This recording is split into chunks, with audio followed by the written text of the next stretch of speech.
Ito na. At gagawa na ako ng very first video na magdi-discuss taan to. So, start CNR. Yada da, pathology. Pathology is pathos, suffering, logos. So, study of suffering or disease. So, basically, pathology is the study of diseases, basically. Bakit suffering? Suffering yung meaning ng pathos. Anyway, ayun, why do we need to study it? Siyempre, para alam natin pag may pinag-uusapan sa reality. Yun lang naman yung things that you have to remember dito sa pathology. Yung meaning lang is pathos. Anyway, dito tayo sa story of disease. Importante itong apat na to because basta, importante itong apat na to. Una, clinical manifestation. Next, morphological and biochemical changes. Pathogenesis and etiology. So, ayun. Paano nga ba? Una, clinical manifestation. Signs and symptoms of the disease.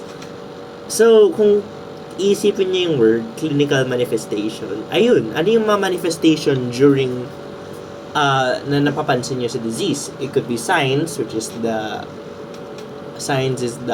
more accurate one, na objective one, and symptoms, yung the subjective one, naramdaman ni patient. So, kaya tawag clinical manifestations kasi either nakikita sa clinic yung naramdaman ni patient mismo or yung nakikita sa clinic na ano yung observations ng doctor, which is the objective one.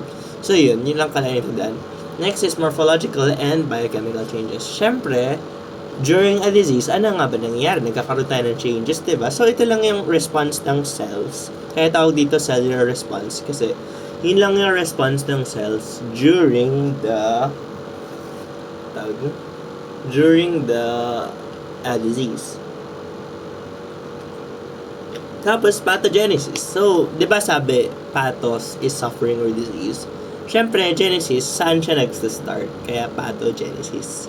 Steps in development. How? It adds the why, the how question, paano siya nagsimula. And etiology naman, ito naman yung cause. Basta lagi tandaan, etiology means cause. Okay? Okay.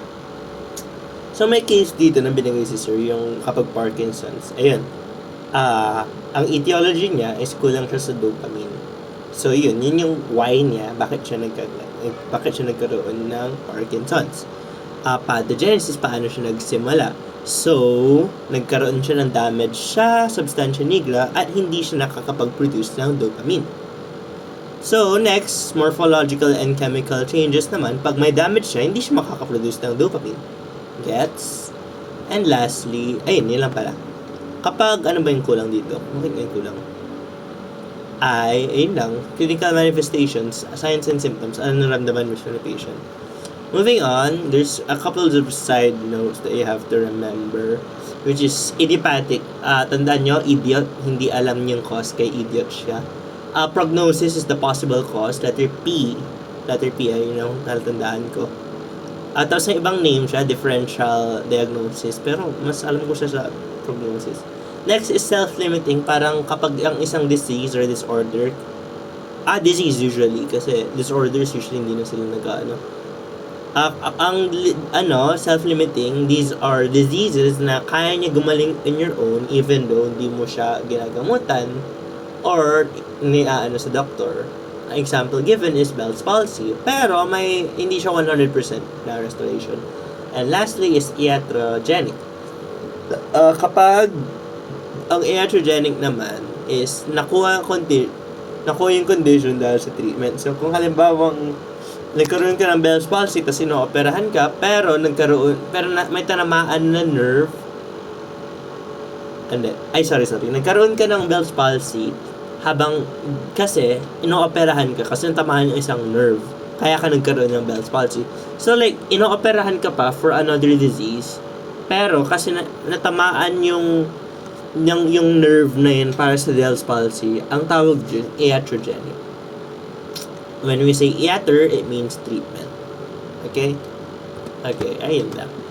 Next is the start of the disease process. Ang kailangan nyo lang tandaan dito yung when we say homeostasis, it is the regulation of the internal environment. Now, let's go to the cellular adaptation. When we say cellular adaptation, there are 4 things that we have to remember.